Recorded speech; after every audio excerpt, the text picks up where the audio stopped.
रामपुर के जंगल में एक टुनटुनी नाम की चिड़िया अपने पति कालू कौवे के साथ रहती थी।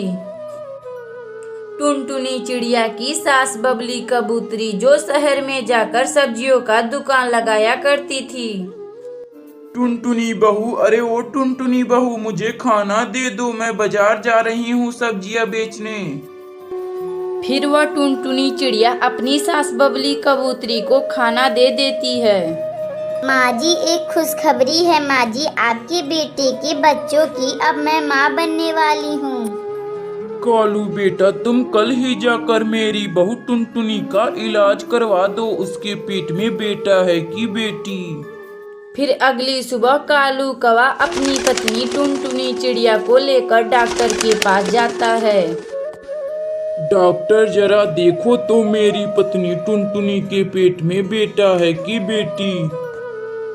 फिर वह डॉक्टर टुनटुनी चिड़िया को देखकर कालू कौवे से कहता है, अरे कालू भैया, आपकी पत्नी टुनटुनी चिड़िया के पेट में एक नहीं दो बेटियां हैं। फिर वह कालू कौवा अपनी पत्नी टुनटुनी चिड़िया को लेकर अपने घर आता है और पूरा बात अपनी माँ को बताता है। बाप रे, ये कुलच्छनी एक नहीं दो बेटियों को पेट में लेकर घूम रही थी। मेरे सपनों पर तो पानी ही फेर दिया। सोचा था कि टुनटुनी एक बेटे को जन्म देगी। ये आप क्या बोल रही हैं माँ जी? बेटा बेटी भगवान के हाथों में है, इसमें मेरी बेटियों का क्या दोष?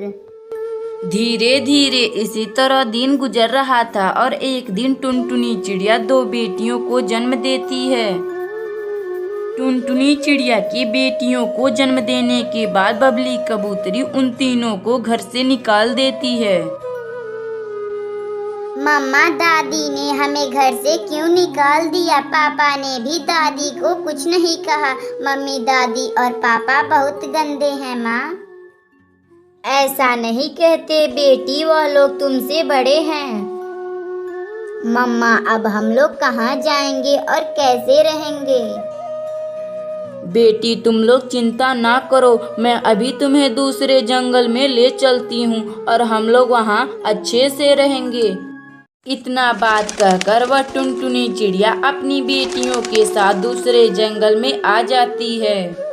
मम्मा, अब हम लोग इस जंगल में कहाँ रहेंगे? तुम चिंता ना करो बेटी, मैं अभी एक मिट्टी का घर बनाती हूँ। फिर वह टुनटुनी चिड़िया एक मिट्टी का घर बनाती है और उसमें खुशी खुशी रहने लगती है। अगर आपको यह कहानी अच्छी लगे तो वीडियो को लाइक करें और चैनल को सब्सक्राइब करें।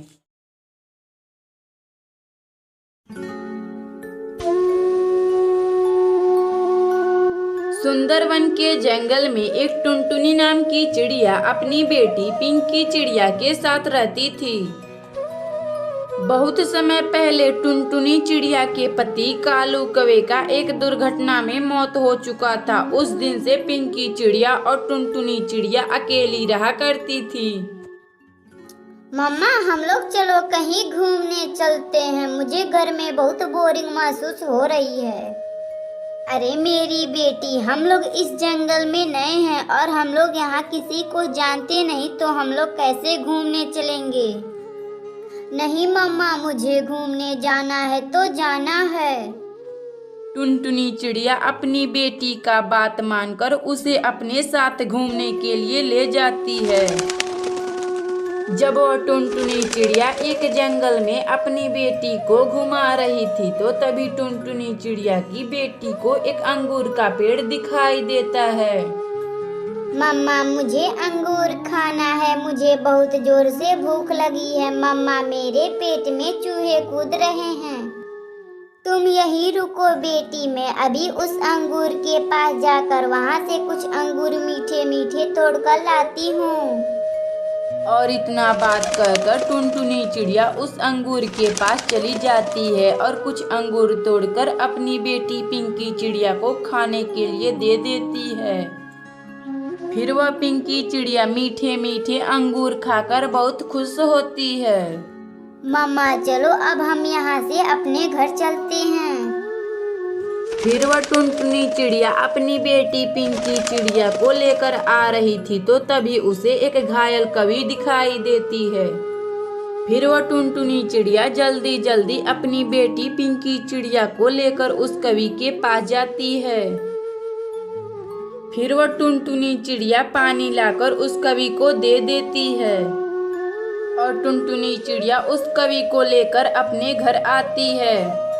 फिर टुनटुनी चिड़िया उस कौवी को रोटी बनाकर खिला देती है और इसी तरह दिन बीत रहा था और धीरे धीरे कौवी भी ठीक हो जाती है। और एक दिन सुंदरी कौवी टुनटुनी चिड़िया से कहती है, चिड़िया बहन, आपका बहुत बहुत धन्यवाद जो तुम मेरी मदद की हो। और मैं एक जादुई कवि हूँ, मैं तुम्हें एक रोटी बनाने का यंत्र देती हूँ। इससे तुम जितना चाहो उतना रोटियां बना सकती हो। और इतना बात कहकर वह सुंदरी कौवी वहां से गायब हो जाती है और वह टुनटुनी चिड़िया उस जादुई मशीन से बहुत ज्यादा रोटी बनाती है, जिससे वह टुनटुनी चिड़िया ढेर सारा रोटी लेकर बाजार में जाती है और उसको बेचकर बहुत खुशी खुशी रहने लगती है। और वह टुनटुनी चिड़िया गरीब जंगल के पक्षियों को भी रोटी खिला देती है। अगर आपको यह कहानी अच्छी लगे तो वीडियो को लाइक करें और चैनल को सब्सक्राइब करें।